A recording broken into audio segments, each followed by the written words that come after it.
Okay, everyone, we're going to get the class started now. So just some introductions to start out with. For those of you who don't know me, I'm Kip Sienna Hopkins, and I'm the marketing manager and graphic designer at Blue Hill Co-op. I'm also a blogger and a Japan enthusiast. So in this particular context, I have been learning how to cook Japanese food, traditional Japanese cuisine and cooking methods for the last probably decade. So I write a blog about that experience. Sushi isn't one of my main areas of interest, but I do love sushi and I love to go out to eat sushi. And I also like to make it at home because it's actually really easy to make at home, as we will learn. As for my blog, woshokuday.com, I actually just decided that I really don't have enough time between working full time and all of my other projects to keep going with my blog. So unfortunately, I've decided to stop with that probably in August when my website is up for renewal. So in the meantime, though, all of my stuff will still be up. Feel free to take any of the recipes off of it. And what you'll find there are posts about my experience learning Japanese cooking, information about different kinds of foods and recipes. You will also find some recipes there. And recently I've done some keto variations on Japanese foods. And we do some cultural exploration and some Japanese history. So definitely check that out before it goes away this summer. So on to the wonderful world of sushi. So you may be wondering what exactly sushi is. Many Westerners actually think of sushi as raw fish when they hear the word, but that's not really what sushi is at all. Sushi actually refers to the type of rice, which is a rice that's flavored with sweetened vinegar. So there are lots of different kinds of sushi, from sushi rolls, or maki as they're called, to chirashi sushi, which is pretty much like a bowl of sushi with toppings on top of the rice. But what they all have in common is that they have Japanese short grain rice that has been sweetened with vinegar, or well, with vinegar that has also been sweetened. Just to reiterate, raw fish does not make sushi. Sushi rice does. So in the corner here, you will see some pictures that I pulled off of Instagram. One is a roll that has some raw fish in it and some fancily cut fruit. And while it is very cute, it is not sushi because it has no sushi rice in it. Next to it is some lovely stacks of raw fish and sushi, and it is sushi because it has sushi rice. So just bear that in mind. When people inside Japan say the word sushi, what they usually mean is nigiri, which is the type of sushi that are little pillows of rice, of sushi rice, with usually sashimi or other toppings laid over the top of them. It's pretty much the most quintessential form of Japanese sushi. You can see it down the center of that long photo there. But in America, when people hear the word sushi, they generally think of maki rolls, which are the ones that are wrapped in nori. So just a brief history of sushi. Though it's considered a quintessential Japanese dish, it's actually originated either in Southeast Asia or in China. There's some fogginess about that point. Albeit it wasn't really a recognizable form. It was actually fish wrapped in fermented rice, and this was a way to preserve the fish, and that would actually keep it for a really long time. I've heard months, I've also heard years. I personally probably wouldn't risk eating it after years, but yeah, it was a way to keep things a little bit fresher back in the day. When you wanted to eat the sushi, you would then peel off the fermented rice portion of it and eat the fish. You would discard the rice. But once this form of sushi made it to Japan, they gained popularity and they started tinkering with it a bit. To help with the preservation and also to improve the flavor of the rice, they started adding vinegar to it. Eventually, the fermentation was no longer needed, and it became a dish that you would eat the fish along with the rice. So this early form of sushi was probably a pressed sushi, sort of like oshizuke that we have right now. Oshizuki, excuse me. And it was probably began being made in Osaka originally, and is probably the first recognizable form of sushi. But it was in the early Edo period that sushi really started to develop to what we know today. The Edo period was 1603 to 1868, and it was actually a time of a lot of development in Japanese cuisine, mostly due to the uptick of, or I guess sort of the invention of food stalls that became really popular in cities. So there is a huge restaurant culture in Japan, and this is the beginning of that, where you started to be able to get affordable and creative, interesting food from these food stalls, especially in cities like Edo. And the invention of sort of our modern sushi is credited to Yohei Hanaya, who had a food stall and started making sushi that was rice with fresh fish and seaweed, and looked a lot like modern day nigiri.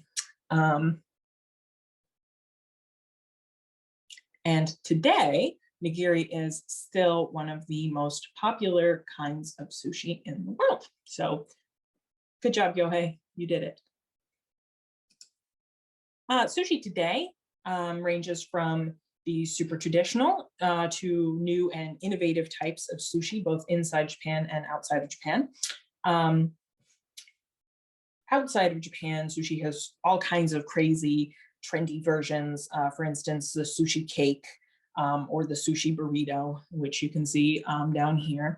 But probably the most recognizable innovation of modern day sushi, Western sushi, is the uramaki, which is the inside out sushi roll. So that's where the rice is on the outside and the nori is on the inside. Pretty much that started because Americans didn't like the idea of eating seaweed. And so it was kind of a way to disguise the seaweed or hide it, like a parent cutting up their vegetables really small so that their kids will eat them. And it became really popular. And actually, even in Japan today, you can get uramaki rolls at like a kaiten style restaurant, which is like a sushi conveyor belt, and even at some other kinds of sushi restaurants. Other innovations of Western sushi is adding in different kinds of ingredients, like avocado, for instance. That was another thing where Westerners didn't really like eating raw fish. So one particular Japanese chef in Vancouver started using avocados to mimic fatty tuna because it has kind of a similar texture. Now avocado is a very popular sushi ingredient. So there's some things like that. In this class, we're doing both traditional sushi and the more modern sushi and Western styles. So the fun thing about sushi is that there's a lot of variation and you can get really creative with it. So we're gonna explore all kinds of different sushi here.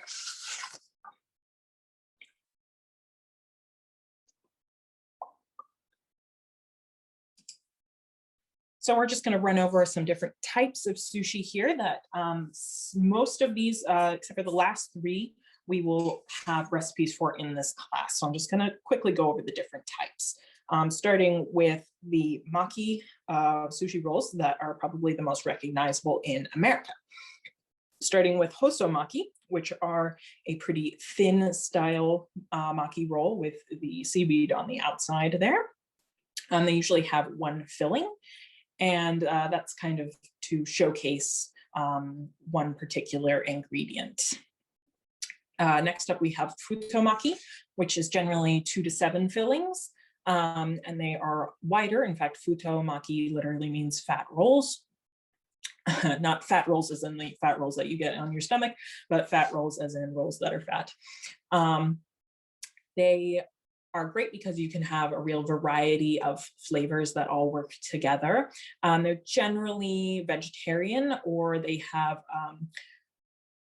just like a little bit of meat in them, but this is a great one for doing vegetarian rolls with.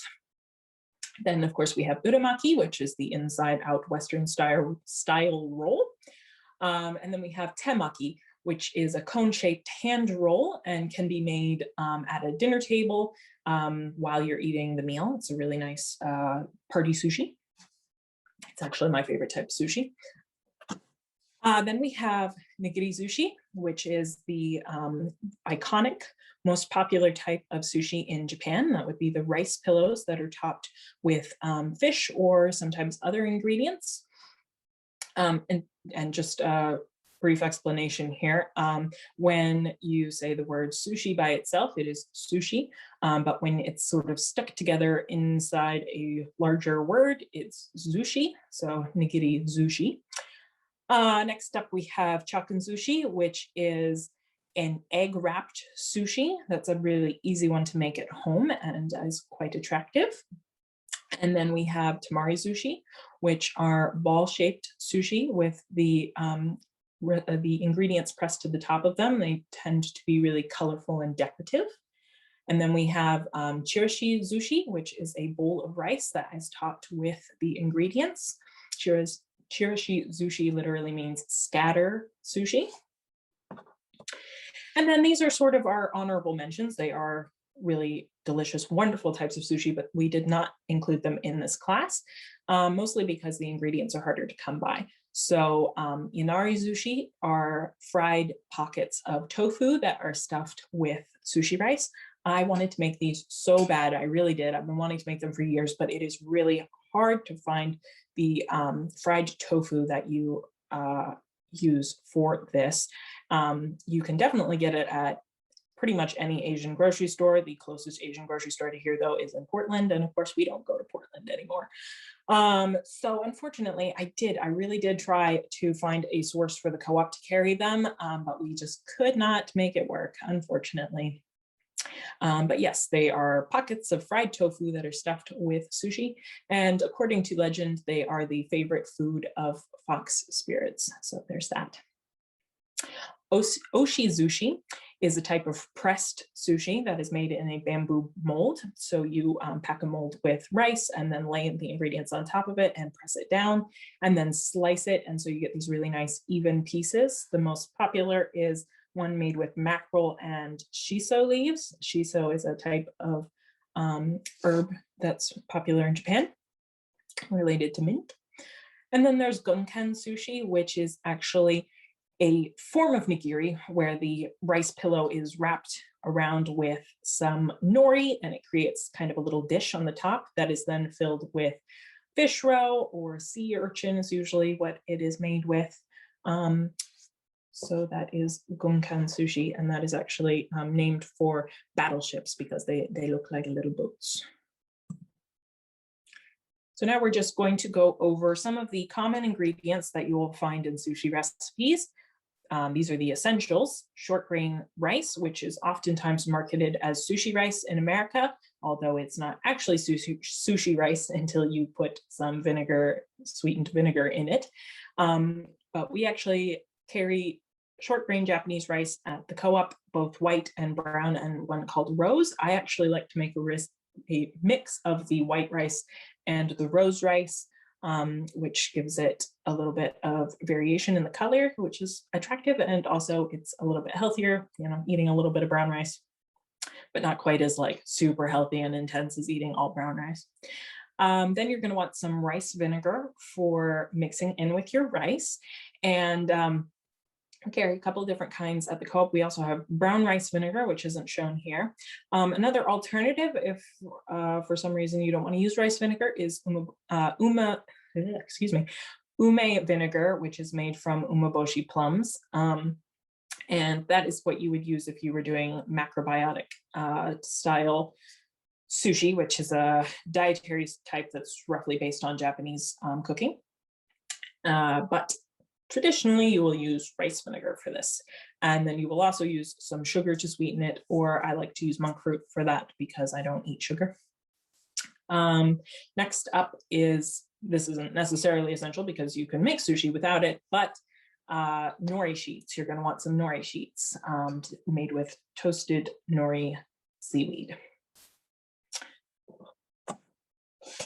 Sushi accompaniments would be gari, which is pickled ginger, and wasabi, which is also sometimes called Japanese horseradish. And actually, usually it is made with horseradish because wasabi is very expensive, the actual wasabi root. So usually it's made with a mixture of wasabi and horseradish. If you've never had wasabi before, it is quite spicy, but it's a really quick heat. So you get it, you get a nose full of it, it's very intense, and then it goes away within a minute, so it doesn't hang around, which is nice. To drink with your sushi, generally you would have green tea.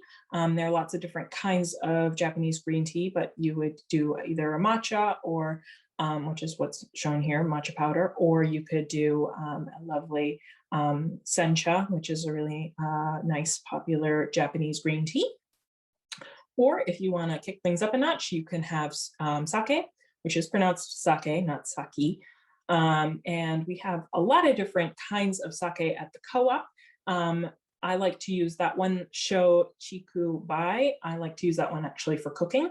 I mean, you can drink it too, but that's the one I use for cooking. And then we have these ones and actually some other ones as well that are great for drinking. So you can definitely have that along with your sushi as well. And just to go over some of the common ingredients for fillings and toppings in sushi, we have different vegetables: cucumber, green onions, carrots, avocado, spinach, shiitake mushrooms. Those are all really easy to find at the co-op and traditionally used in Japanese sushi or in Western sushi.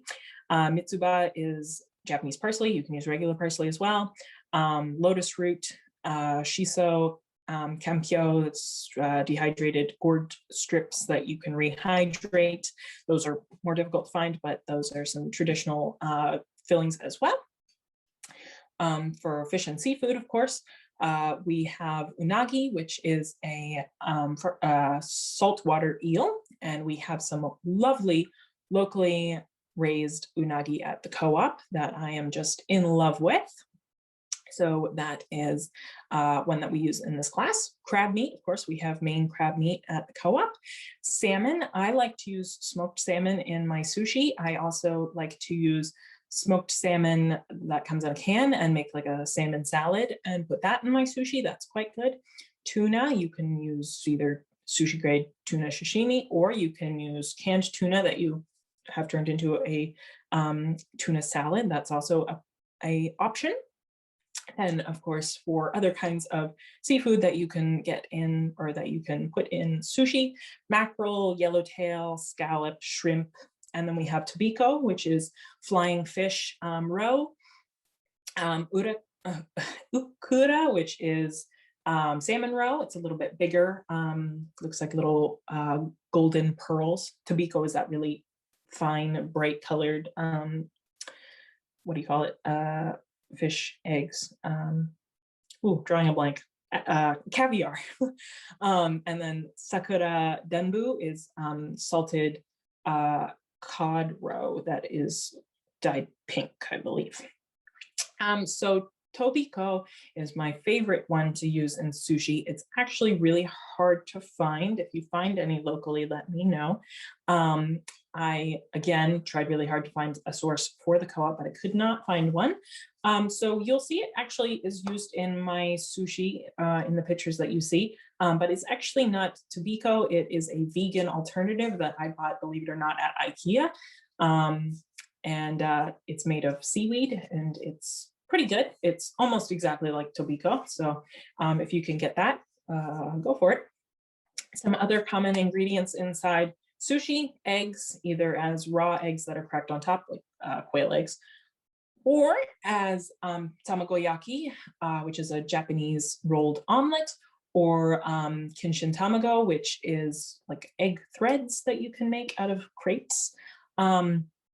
Cream cheese is a very popular filling in the United States for sushi. I really like cream cheese in my sushi. Mango, I love that too. Nice little sweet kick. Sesame seeds, black or white, usually toasted. And then greens, I like to put like microgreens or what do you call it? Spring mix in sushi. That's really nice. And then spicy mayo, which is actually really easy to make at home. You just take regular mayo and you take sriracha and you mix them together and you got your own spicy mayo. So that's a popular garnish for sushi. But that's just some of the common ones. Really, you can put anything as long as you can cut it into the right size. And if you can imagine it, you can certainly have it in your delicious homemade sushi. So the sky's the limit. And then I'm just going to quickly go over some etiquette for eating sushi. This is more or less pretty much for the guide of eating sushi out at nicer restaurants. And certainly if you're ever in Japan and you're eating at a sushi restaurant, you're going to want to do these things. First, wash your hands or use the moist towel that you get at the beginning of the meal to get your hands nice and clean. And then lose the chopsticks, because you're actually not supposed to eat sushi with chopsticks. You are supposed to eat sushi with your hands. The chopsticks that you're provided is usually for sashimi, which is just the raw fish by itself, which you can oftentimes get at sushi restaurants. So yeah, you're supposed to use your hands. And then you want to go light on the soy sauce. And I don't mean reduced sodium. I mean, do not use tons of soy sauce. My brother-in-law drives me nuts with this. He is always loading things up with soy sauce or hot sauce. And it's like, but you can't taste the subtle flavors. And that is what sushi is all about. It's intended to be enjoyed for its own subtle flavors and combinations. So go light with the soy sauce.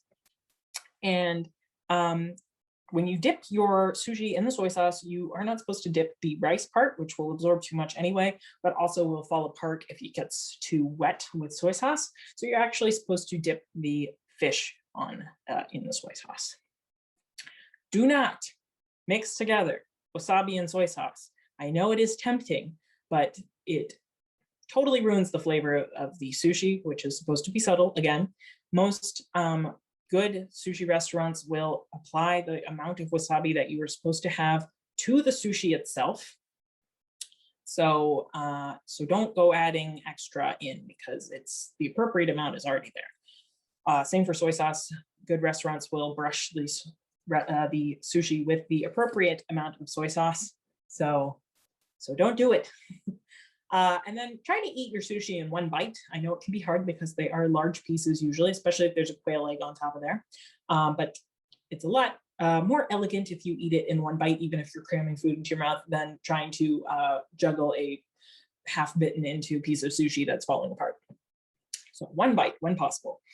And then pickled ginger is not meant to go on top of the sushi. It is meant to be eaten in between the sushi pieces to cleanse your palate. So don't put it on top. However, the last rule is, if you're at home, you can forget all the rules if you want to, because sushi is about having fun and enjoying yourself. So, or sushi at home is anyway. So this is definitely what you want to do. Probably if you're eating out sushi in America, definitely if you're eating out sushi in Japan. Of course, if you aren't using chopsticks to eat your sushi in America, people will assume you do not know how to use chopsticks, and then they may say something condescending like, would you like a fork with that or something? So it's kind of a double-edged sword, but then you can be all, oh, well, actually, sushi is not meant to be eaten with chopsticks. So there's that. All right, now finally, we are on to the recipe portion of the class. So first, we're going to start with sushi rice, which is, of course, the most important component of sushi. This recipe makes about 5 1/4 cups of cooked rice, give or take, which is roughly enough to make about 4 maki rolls. So that's enough for like 3 to 4 people to eat. You can adjust as needed. If you're having more of a large sushi party or a sushi occasion, you'll probably want to double this recipe, but this is a good starting point for a meal, for a family meal. So you're going to want, oh, and this recipe uses a rice maker to make the rice. I do not make rice on the stove anymore. I kind of forget how to do it because rice makers are so wonderful and easy. So if you don't have a rice maker, definitely you can Google search how to make Japanese rice and on the stovetop, and you should be able to find better instructions than I could cobble together for you based off my rough memory.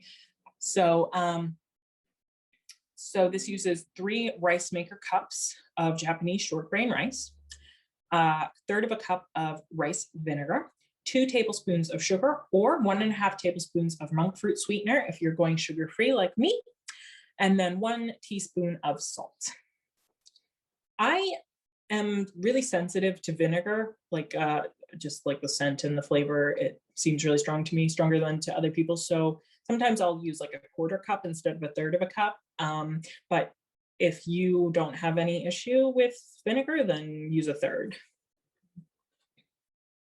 So first, the most important step for making rice is always to wash it. No matter what kind of rice you're making, please wash your rice. It makes such better rice. To do this, you can either use a rice washing bowl like I use, or if you don't have one of those, you can use a large mixing bowl and a sieve. So first, I'm just going to assume you don't have a rice washing bowl, so I'll tell you how you would do it with a bowl. First, you will put your rice into the bowl, and then you will fill it with water, a couple inches over the rice. And then you're going to use your hands to gently rub together the kernels of rice against each other. And that sort of scrubs the outside of the rice. But be careful not to do it too hard or you will break your kernels, which will make kind of a weird rice. So you'll notice that the water begins to get cloudy. Once it's too cloudy to see the rice, you will want to drain it through the sieve, put it back in the bowl and repeat.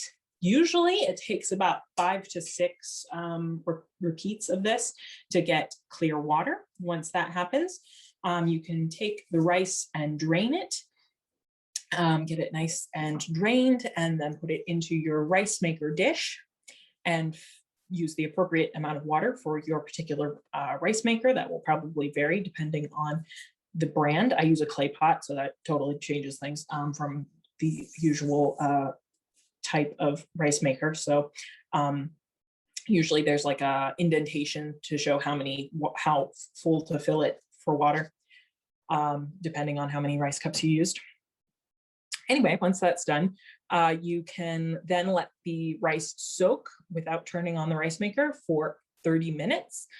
This is an essential step, but you can definitely skip it if you're in a hurry. But it does make a better pot of rice. Once you have soaked the rice, you can then turn on your rice maker and use the rice maker's particular instructions to proceed. Usually it's just pressing a button that says rice. And depending on the rice maker, 20 to 50 minutes later, you should have a lovely pot of hot Japanese rice. So you're going to want to transfer it to a larger mixing bowl. If you have a bamboo sushi bowl, great. If not, a wooden bowl is best, like a nice wooden salad bowl that's got a wide base. But if you don't have that, like I clearly don't, you can just use a regular old mixing bowl. So put your hot rice in there, kind of flatten out the top, and then you use your rice paddle to slice it into 8 pie wedges, just to make little troughs that will make distributing the vinegar easier. You're going to take your rice vinegar, sugar, and salt and heat it up until the sugar and salt dissolves. Then you're going to pour it over the rice evenly, making like circular motions to get it all through the trenches. Then you can start to stir the rice with your rice paddle. You want to do this in a way that doesn't smush the rice, but just sort of making a nice flipping motion with your paddle.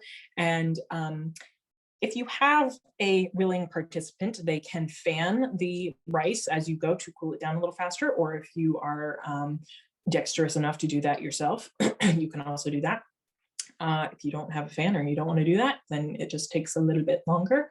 And you're just trying to cool the rice down to where you can handle it so you don't burn your fingers. But you do want the rice to be a little bit warm because it'll stick together better that way. All right. Oh, and most importantly, when you're done with the rice, make sure that you cover it over with a damp cloth while you're not using it so that it doesn't dry out. Okay, now we just have a few recipes here that are for things that you can fill your sushi with. So we're going to start with tamagoyaki, which is a Japanese rolled omelet. Ow, I'm sitting on my foot, it's asleep. So the Japanese rolled omelet it looks complicated, but it's actually pretty easy to make. It's a really popular breakfast item in Japan. It's also great in bento box lunches, popular.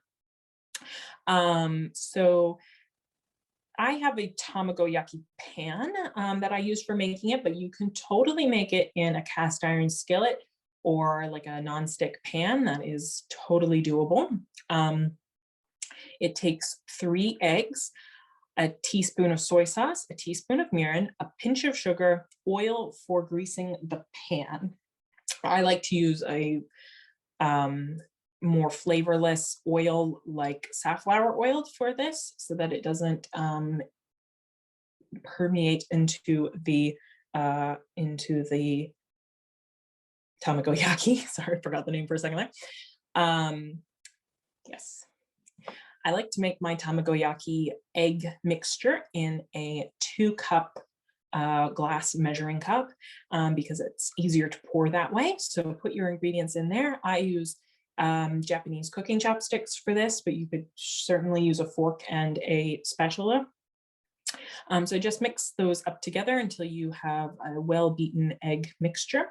Then you're going to want to heat your pan up on low to medium low heat. You don't want it to get too hot because it'll cook too fast, but you also want it to be warm enough to cook. To test the temperature, well, okay, so first, grease your pan. You don't want it to be super greasy because you don't want your eggs to be greasy, but you also don't want your eggs to stick, so it's kind of a fine line there.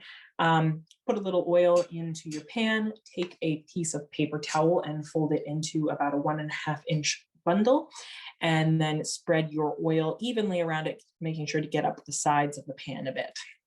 To test the temperature, just dip your chopsticks or a little fork into the eggs and drizzle a tiny bit of egg over the top of the surface of the pan. If it starts to cook but doesn't fizzle or burn, then it's the proper temperature. If it fizzles and burns, you're going to want to turn the heat down and let it cool down a little bit.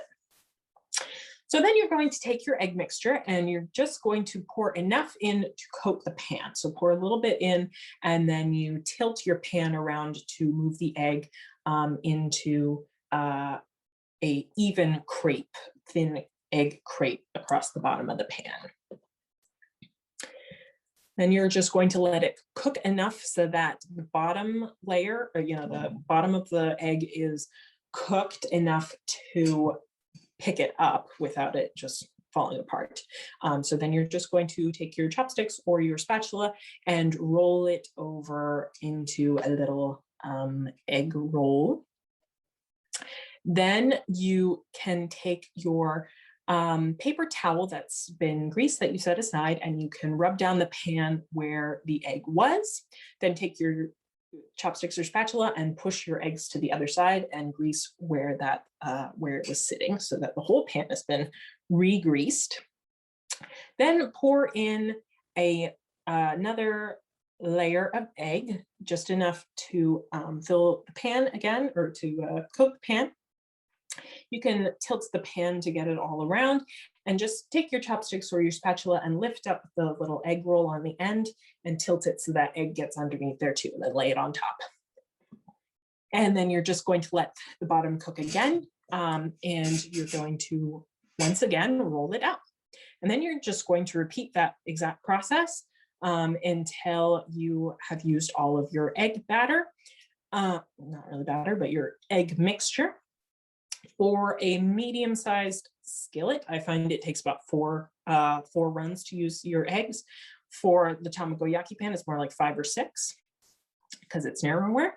Once it's all rolled up like this, you will take it off the heat and put it on a bamboo sushi mat that you will then roll up, and you can wrap a little rubber band around it and just let it sit for about 10 minutes before you move on to slicing it or however you're going to use it. And see, here's just a picture showing you that you can indeed make it in a cast iron skillet. It will be a longer, skinnier version of the tamagoyaki, but it is very doable. Next up, we're going to make egg crepes or kinshin tamago. Kinshin tamago is egg threads, as seen in that picture there, which are great for topping sushi or many other dishes use kinshin tamago. And then the egg crepes we're going to use to wrap our chakunzushi. So this uses 2 eggs, a teaspoon of sake, 2 teaspoons of potato starch, 1 teaspoon of sugar or monk fruit, and oil for the pan, just the same sort of oil that you would use for tamagoyaki. In fact, this procedure is very much like making tamagoyaki. So to start with, you're going to mix together all of your ingredients, and then you're going to run them through a sieve, which will just get rid of the more stubborn, globby bits of the egg white and create a real nice, even yellow color for your egg crepes. It does take a while to sieve eggs, as it turns out, but just be patient and kind of stir them around, and you'll get your loveliness. Oh, whoops, what happened? Stop. So then you're going to heat your pan same way that you did with the tamagoyaki. Just get it warm enough for the eggs to cook, and then use about half of your egg mixture to make your first thin egg crepe. Tilt the pan around to get it into place, and then you're just going to let it cook until it's about halfway cooked, until it's solid enough that you can flip it. Take your spatula and sort of run it around all the edges so that you're sure that it won't tear when you pick it up, and then really carefully peel it up. You might want to use your hands for part of this, 2 spatulas, I don't know, however you need to make it work. And then gently flip it over and just cook the other side for just a couple of seconds, and then scoop it up and set it aside. If you're making kinshin tamago, fold it in half like a quesadilla, and then just use a sharp knife to slice it into threads. And there you have it. Next, we have vegetable tempura, which is one of my favorite ingredients for maki rolls. It's a great crispy element to a sushi roll. It has a great rich flavor that it adds. You can either do vegetable tempura, or you can do shrimp tempura, or seafood tempura. In fact, this recipe, you can just eat this as tempura as well. This recipe is also on the co-op's blog website if you need more explicit instructions. This recipe here makes about a pound of vegetables. And for sushi, I like to do sweet potato tempura and asparagus tempura. Those are nice ones for sushi. The trick to making really good tempura at home is all about the right batter consistency and temperature, and the oil being the right temperature. If the oil is not hot enough, it will make soggy tempura. If it is too hot, it will burn your tempura, which is also not good. So you want it to be heated exactly to 360 degrees. If you have like a deep fry, or not like a deep fryer, but like a home deep fryer that you can keep it at a consistent temperature with, that's great. But otherwise, you can use like a Dutch oven or a deep cast iron skillet, and you can use a candy thermometer to make sure that it's at the right temperature. I like to use coconut oil for my vegetable oil, which I feel makes a lighter fried food, but you can use safflower oil or something like that. And then you're just going to want a 1/4 cup of sesame oil as well to change the flavor. Again, a pound of bite-sized, diagonally sliced bite-sized pieces, a cup of flour for dredging. And then for the tempura batter, you're going to want 2 egg yolks, 2 cups of cold water, a 1/4 cup of ice, and 2 cups of flour. Bread flour is great for this. So first of all, you're going to want to get your oil up to temperature and have everything prepped before you mix together your dough. Or your batter. That's very important. So once it's all set up and you're ready to go, then you will mix together your water and egg yolks and ice. I use like 3 ice cubes, usually works fine. And then have your flour separate in a different bowl. You're going to use for stirring this 4 chopsticks clamped together in your hand with the pointy sides down. It's a very inefficient way to mix things, but that is the point. Once you're ready to go together using your weird stabbing motions into the batter, you do not want to mix it up nice and smooth. You want it to look like a clumpy mess like this picture over here. So once you have your nice clumpy, full of balls of unmixed in flour, you will take your vegetable, dredge it in the other flour that you have setting aside, and then dip your vegetable into the batter, get it nice and coated, and put it into the hot oil. Be careful, don't flop it. Work in small batches so you don't cool down the oil. And for soft vegetables like asparagus, it's about 2 minutes of cooking. For hard vegetables like pumpkin or sweet potato, it's about 3 minutes. Once it's done cooking, remove it from the oil and drain off the excess oil on like a paper bag or some paper towel or something like that. And repeat until you've finished cooking all of your stuff. If you make the tempura earlier in the day and then you want to use it in your sushi later, you can reheat the sushi by putting it like in the toaster oven for a few minutes, and that'll get it crispier again. Okay, so now to the sushi, the actual sushi. We're getting to the good stuff. So we're going to start with hosomaki. Excuse me. Which, as you'll remember, are the thin rolls. They're about 1 inch in diameter, and they have 1 ingredient in the filling. Some common types of hosomaki would be takamaki, which is tuna, kappamaki, which is cucumber, natomaki, which is made with natto, which is fermented soybeans, which we do carry at the co-op now. Kempyo maki, which are made with those dried gourd strips that you would rehydrate. Oshinko maki, which is pickled daikon radish. Umekyo maki, which is pickled plum and cucumber. And tegihama maki, which is yellowtail. Here for this particular time, I made kappamaki with cucumber, and then I made carrot hosomaki. I don't remember how to say carrot in Japanese. And I used green onions for the other ones. So you're going to use actually nori sheets that have been cut in half. Nori sheets are just like a weird optical illusion. They do not look square, but they are square, and they have those lines in them. So you can kind of use the lines as a guide to fold it in half and cut your nori sheets in half. And you're also going to want some tezu, which is just a 1/2 cup of water mixed with 4 teaspoons of vinegar. And that's for keeping your hands damp so that the rice doesn't like super stick to your hands, and for any measuring implements you're going to use. All right, now, unfortunately, even though I'm starting with this one, I took bad pictures. So I don't have pictures of the actual rolling process here.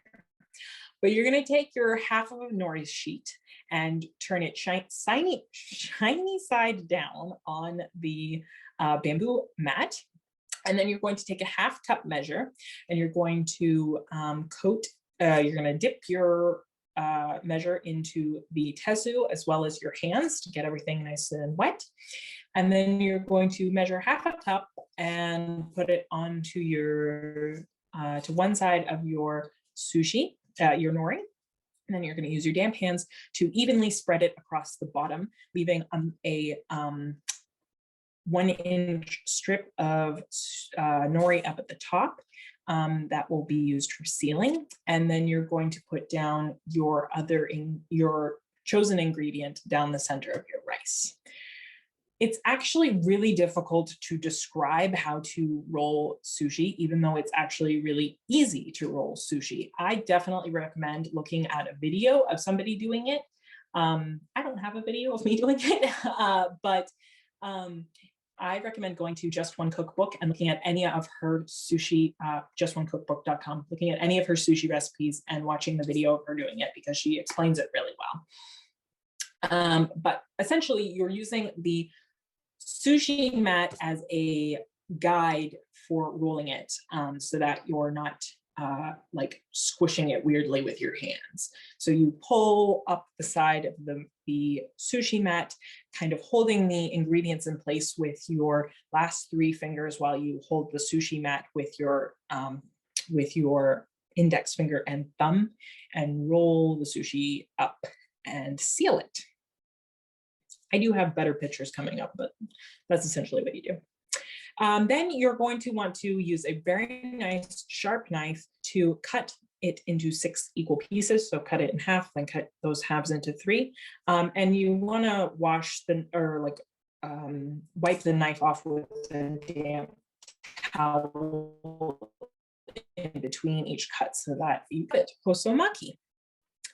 Yeah, these are fun. They're cute.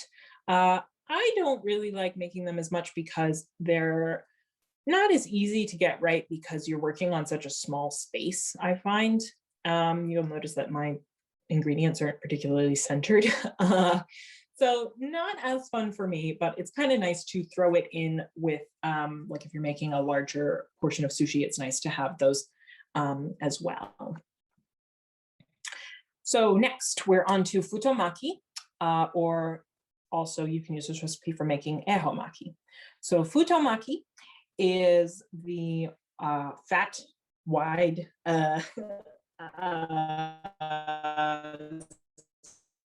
sushi that usually has 2 to 7 fillings. It's about 2 inches in diameter. It's often vegetarian, but you can use all kinds of different ingredients. In fact, I have a whole list of suggested ingredients in the pamphlet that you got, or the packet you got, with your link. For this one, I used carrots, cucumbers, scallions, purple cabbage, cream cheese, sauteed shiitake mushrooms, and tamagoyaki. So all times of the year, you call these futomaki, except for on one day, if you live in Kansai, which is the region of Japan where like Kyoto and Osaka are, there is a festival called Setsuban, which usually happens around the 3rd of February. And on that day, you make futomaki, but you call it ehomaki. And unlike any other kind of maki with ehomaki, you do not slice it. You eat it like a burrito. It's intended, I think, to hold it in one hand while you're like decorating your house for the festival, and then you're like eating your ehomaki with one hand. So easy transportation. Ehomaki has 7 fillings, which are intended to represent the 7 gods of good fortune. If anybody's interested in the 7 gods of good fortune, Bishamonten, Ben, and Hotai, and then either Fuku Kuju or Kichijoten. Just a little piece of information for you.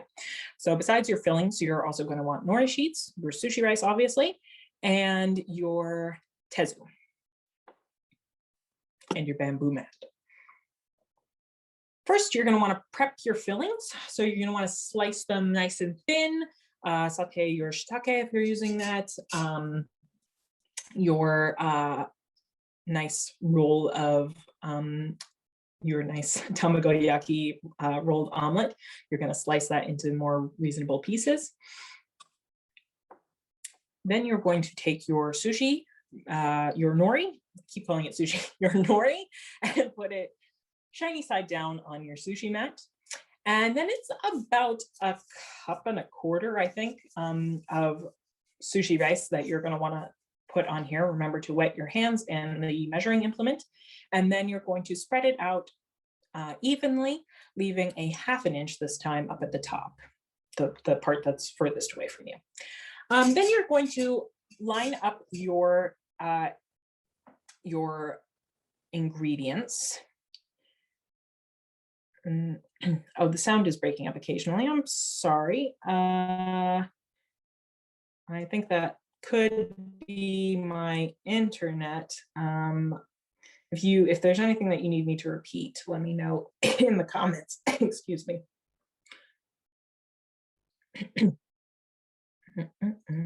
Excuse me. Okay. So you're going to line up your ingredients with the hardest to hold in place closest to you and the easiest to hold in place farthest from you, because you're just going to want to keep them in place with your fingers while you roll. So again, it's difficult to describe how to roll up a maki roll. But essentially, you're just going to use your sushi mat to guide you as you pull the end closest to you up over your fillings, and then connecting the two ends of the rice and sort of using your sushi mat to tighten the roll by pulling one end towards the other. Then you can give it a nice squeeze to get it into a round shape. And then you're going to, again, want to cut it, wiping your knife off in between each cut. You're going to want to do this one in 6 slices again. Unless, of course, you're making ehomaki, in which case, leave it whole. I actually did make this on setsuban, and I made ehomaki as well as futomaki. As you can see, here's one, here's the other. I really like futomaki because it's such a chance to really pick flavors that go together, and you can get really creative with it. And it makes a really pretty roll as well.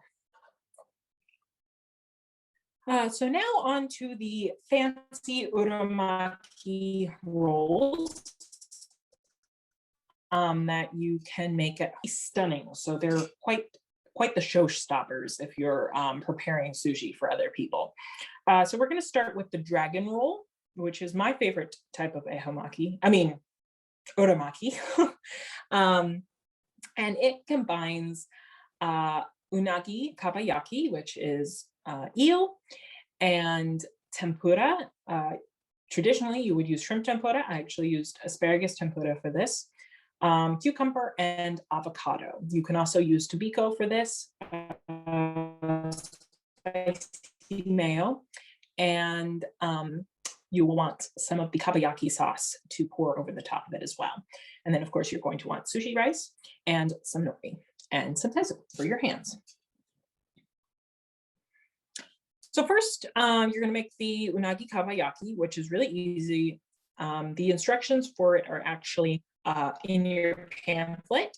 And essentially, you're just going to make a sauce with the sauce ingredients. I don't know why I don't have them listed on the slide, but I don't. But it's like soy sauce, rice vinegar, sake, and sugar, or monk fruit. You can use monk fruit too. You thicken it up. And then you're going to take your eel and you're going to put it on a rack, a metal rack over a tinfoil lined sheet pan. And you're going to brush both sides with your sauce. And then you put it into the broiler on your oven on high for 3 minutes. Take it out, flip it over, brush it again, or brush it, flip it over, brush the other side again, and then cook it for another 3 minutes. And you're going to do that 5 to 6 times until you've got a nice crispy golden kabayaki. If you haven't had eel before, it's really delicious.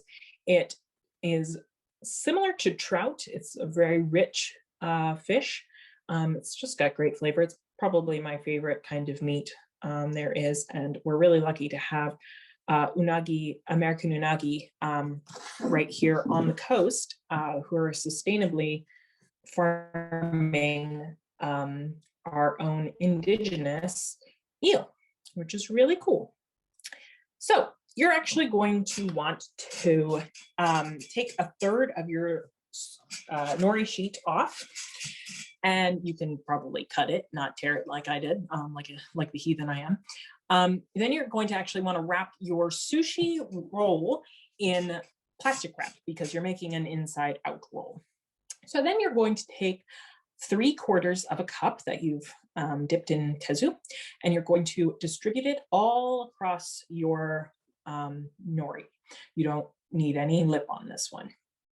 Then once you've done that, you're going to gently flip it over. So the rice is up against the plastic. Then you want to line up your ingredients. So for this one, you're taking your cucumber and putting it closest to you. And then you're going to put your tempura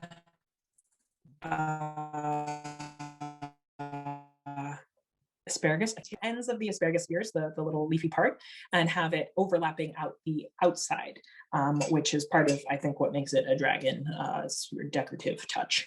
And slices of unagi, finally, along the edge furthest down.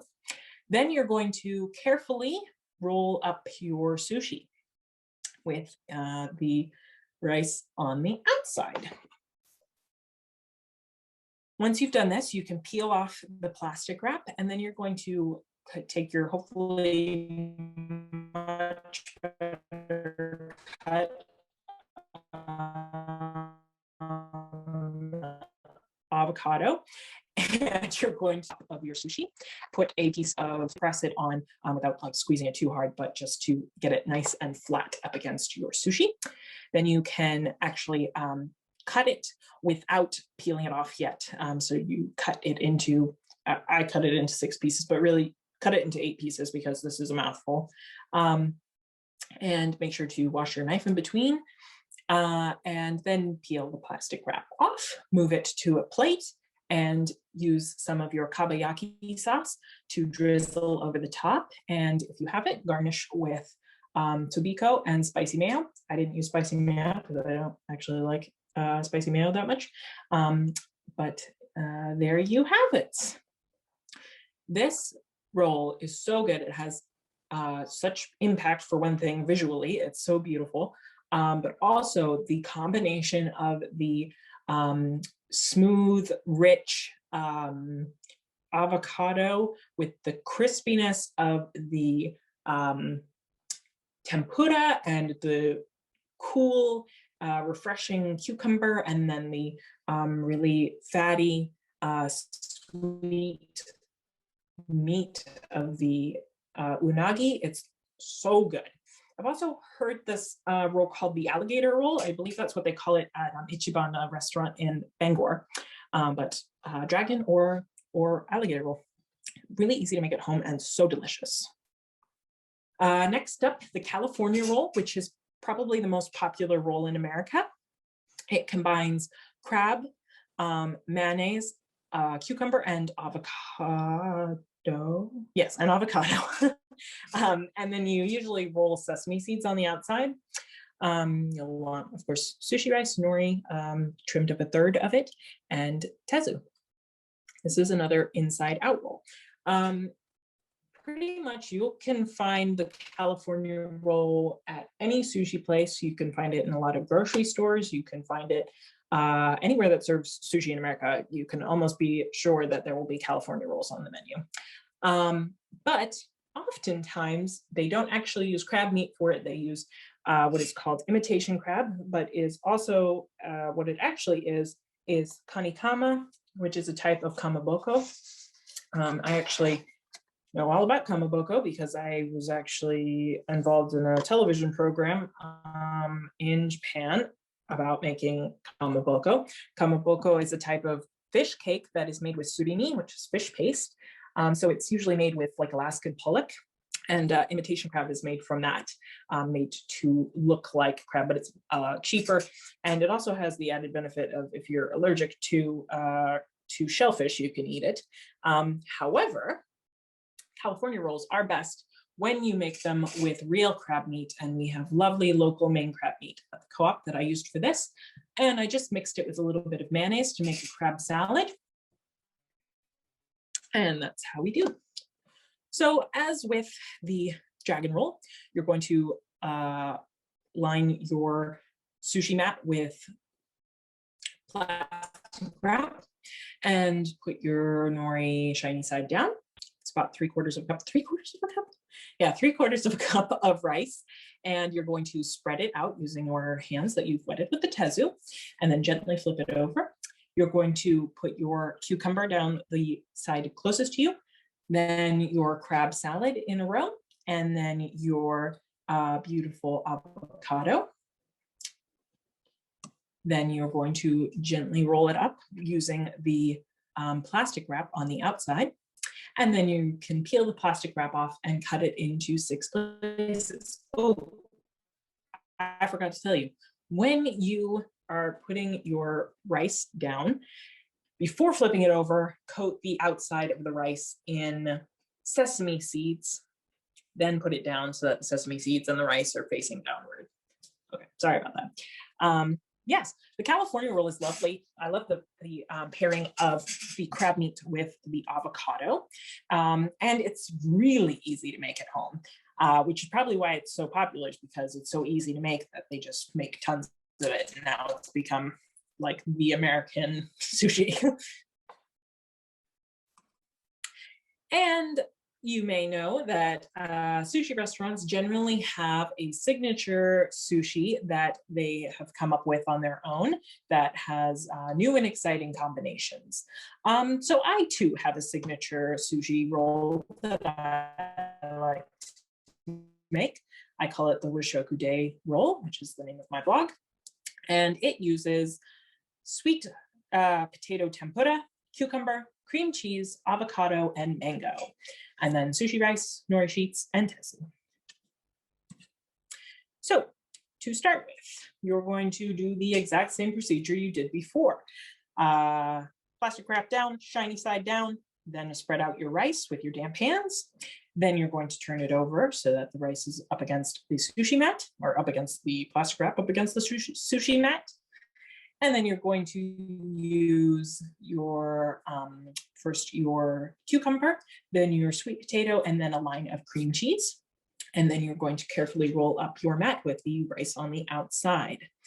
Then you're going to, and then cover that over with plastic wrap and use your sushi mat to gently press it to flatten those things. Then you can cut this into 6 even pieces, wiping off your knife in between each one. And there you have it, the beautiful Wishoku Day roll. I love the combination of sushi and mango. It's really lovely. I use mango in a lot of these upcoming recipes as well. And I just love avocado, and I love the sweet potato tempura. It really goes well with the cream cheese. It's a beautiful combination, and it's a very attractive roll. All right, now this is my absolute favorite kind of sushi because it is really easy, and it's the perfect family way, for a family to eat sushi, because you actually make it right at the dinner table as you're eating it, so people can put in whatever fillings they want. It's really easy. I have a sister who doesn't eat grains, so this is a really nice way to include her in a sushi night. She's not technically eating sushi, of course, because it doesn't have sushi rice in it, but she can make lovely tamaki hand rolls that just leave out the rice. So essentially, you can use any fillings that you want. The fillings that I used for this particular meal were tobiko, carrot, cucumber, green onions, smoked salmon, avocado, microgreens, mango, and cream cheese. Other possible fillings that you can use, different kinds of sashimi, which is raw fish. Unagi kabiyaki would be really good for this. tuna salad or salmon salad would be great, bell peppers. And then you're gonna want some Japanese, some sushi rice, and you're gonna want nori sheets that are cut in half. So first, you're going to want to prepare all of your fillings by slicing them into small bite-sized pieces and putting them together on a platter. More difficult to contain things like your smoked salmon, tobacco, and cream cheese can be in their own separate dishes. Everybody should get, and you'll want a bowl of sushi, half your pieces of nori that are cut in half. Then all you do is you take your nori sheet, put it on your hand so that the left side is on your palm. Take a scoop of rice and place it on that spot.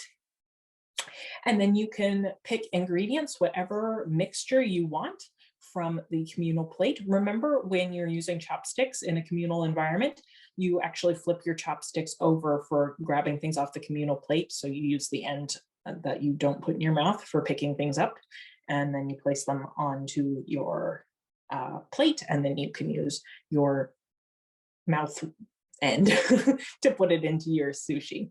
I actually got great bonus points for this in Japan when I was eating sashimi with my host family. And they were very impressed that I knew to do that with my chopsticks. They were like, "How did you know that?" And I was like, "Well, I looked up Japanese eating etiquette before I came here." So once you have your particular blend of fillings in place, you're going to carefully roll it into a cone shape. And there you have it. You can take a little piece of sushi rice to the end to sort of seal it. But there is your magnificent temaki. And it's, again, great because it's a really nice family meal. It's also great for a sushi party. It's really low maintenance for the cook, which is great because I tend to get really stressed out when I'm cooking for larger groups. So if you can chop things into small pieces and make sushi rice, then you have got a great meal. Other meals that I really enjoy doing are sukiyaki, which is a hot pot where you have a burner in the middle of your table, like a transportable burner, and you cook it right on the table. Everybody eats directly out of the pot. I love it. So this is my sushi version of that, and it's wonderful. Okay, next up we have nigiri sushi, which is, if you'll recall, the most popular type of sushi in Japan. Generally, it's made with raw fish over the top, but this is another version that you can do with your tamagoyaki. Generally, nigiri is the most difficult sushi to make. It takes a long time to master making it. You're kind of supposed to make it in one hand, which I don't know how to do. It takes years to master, but you can make less attractive, less proficient nigiri at home as well. And this is a great way to do that. It looks pretty impressive no matter how ugly your little rice pillows are. And it's super easy to make. So you're gonna want one tamagoyaki roll, and you're gonna slice that into 1/3 of an inch slices. You're gonna want some nori cut into 3 inches by 1/3 of an inch little belts. And then you're gonna want some tezu, and you're gonna want some sushi rice. All right, so first make your tamagoyaki and your sushi rice. And then you're gonna want to do this while your sushi rice is still pretty hot, because you'll want your rice in your hands, and then you're just oval shaped rice pillow with about a tablespoon of rice. And once you've formed it into the right shape, that was a little bit more than a tablespoon to be perfectly honest, then you're going to place a slice of tamagoyaki on top of it, and then you're going to put your belt around it. And if you need to, you can use a little tezu to seal the end of the belt. And that's all there is to it. It's pretty simple. it's cute, makes a great appetizer. Totally take it to a party. Yeah, I really like the tamagoyaki in this way. It pairs great with sushi rice. The tamagoyaki is a little sweet. The sushi rice is a little sweet. So yeah, it's quite yummy. And now we have chirashi sushi, which is definitely the easiest sushi to make. It is just incredibly easy. There's nothing to it. So I think I mentioned chirashi sushi literally means scattered sushi. I like to call it freestyle sushi. It's usually vegetarian, or the fish that's on it is cooked already, unless you're getting it at a restaurant, in which case it will usually be a bowl of sushi, like a lacquer bowl of sushi rice, and then have sashimi over the top of it. But if you're making it at home, it's a great way to, like, no fuss, no muss make sushi, and it makes a wonderful lunch that you can take with you. It's a great bento option. So for toppings, for this one, I used tobiko, shredded carrot, cucumber slices, green onions, salmon salad, canned salmon mixed with a little bit of mayo, avocado, and I used bean sprouts. I actually meant to use pea shoots, but I forgot to buy them, so I had to use bean sprouts, but it worked great. And alfalfa sprouts. Other kinds of toppings that you can use, kimchi tamago, the egg ribbons. You can use spring onions, spring greens, pea shoots, if you don't forget to buy them. Smoked salmon and mango would all be wonderful. So essentially, gather your toppings, put your sushi rice in bowls, and then scatter your filling on top, or your topping on top. And that is all there is to it. Yeah, that was a short recipe, but it's wonderful. It's kind of like a sushi salad. You can eat it with chopsticks, you can eat it with a fork. Yeah, it's fun. I like it. Next up is chakin sushi, which is an egg crepe wrapped sushi. This is another one that is great for making at home and for bentos. You can either get real decorative and like make little pouches that that gather at the top that look like little sacks that are filled with sushi rice. This is a real easy way to make it. This is actually quite a large sushi. It's about the size of a coaster, I guess. And this recipe makes 2 of them, so it's the perfect amount to pack into a lunch to take sushi with you. And since it doesn't have any raw fish or anything, it's a great portable lunch, portable sushi lunch. So you're going to want 2 cups, and 2 egg crepes. I don't know why this says 1 egg crepe. 2 egg crepes and some tezu. So you're going to measure out ½ a cup of rice, and then with your wet hands, you're going to form it into an onigiri, which is a rice ball, and you're going to firmly pack it into a rounded square shape. And you lay it on top of your egg crepe and carefully fold it up. You want to kind of tuck the corners in so that it doesn't look wonky. And there you have it. Then I like to cut a little decorative cross into the top. And you have a wonderful portable piece of sushi. And I believe this is the last recipe. This is tamari sushi, which are named for tamari balls, which are a traditional type of embroidered ball that they make in Japan, which are really decorative and brightly colored and beautiful. And tamari sushi is decorative and beautiful. It's usually served during like happy occasions, such as Hinamatsuri, which is Girls' Day in Japan. But essentially you're making little sushi balls that then you press ingredients into the top of. Mine didn't come out like super great because some of my ingredients weren't cooperating with me. My mango was not soft enough, and I realized I probably should have peeled my cucumbers so that they were more pliable. But in my defense, I have always made tamari sushi. In fact, it's probably the sushi that I make most often because I like to take it to potlucks. But I always make it with smoked salmon that pretty much lays flat on top of things without me trying to do anything. So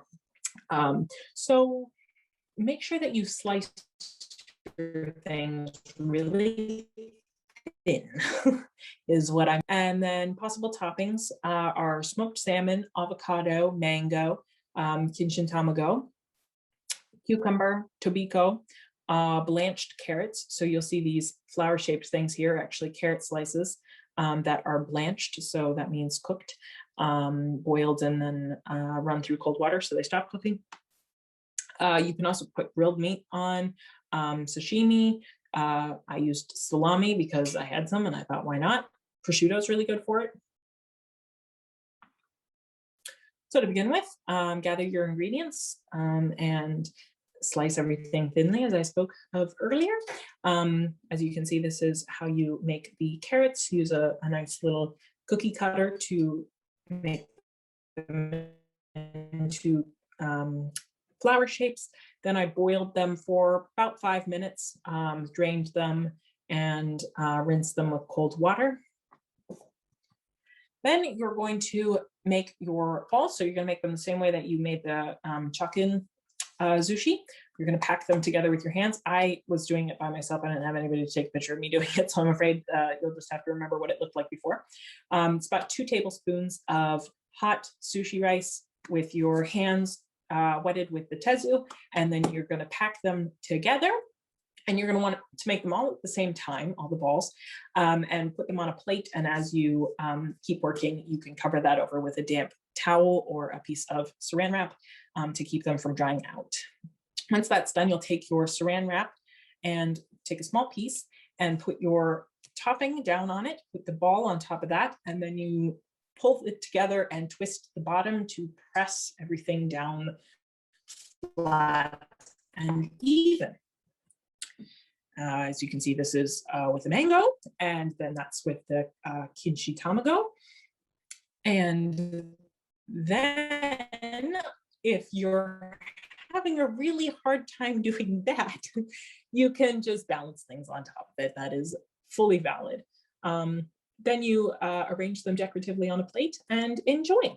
And down in this corner here is how I usually make them with that's smoked salmon, and then I do a little blob of mayo that's been mixed with wasabi, and I garnish them with chives. And they're very popular when I bring them to parties like that. Those ones were a little ugly because I had to use salmon trim for that, but they were still delicious. So that is the end of our sushi lesson. I hope you enjoyed it. For further reading, I can't recommend enough justonecookbook.com. That is where I learned all of my sushi making from, that and a cookbook that I have on bento where she happens to talk about sushi. But that's for future classes talking about bento. So yeah, that is definitely my #1 recommendation. She's got a great guide to sushi in there. And like I said, if you actually want to see what it looks like to roll up a maki roll, go to any of her recipes for maki and watch her video because she does it great.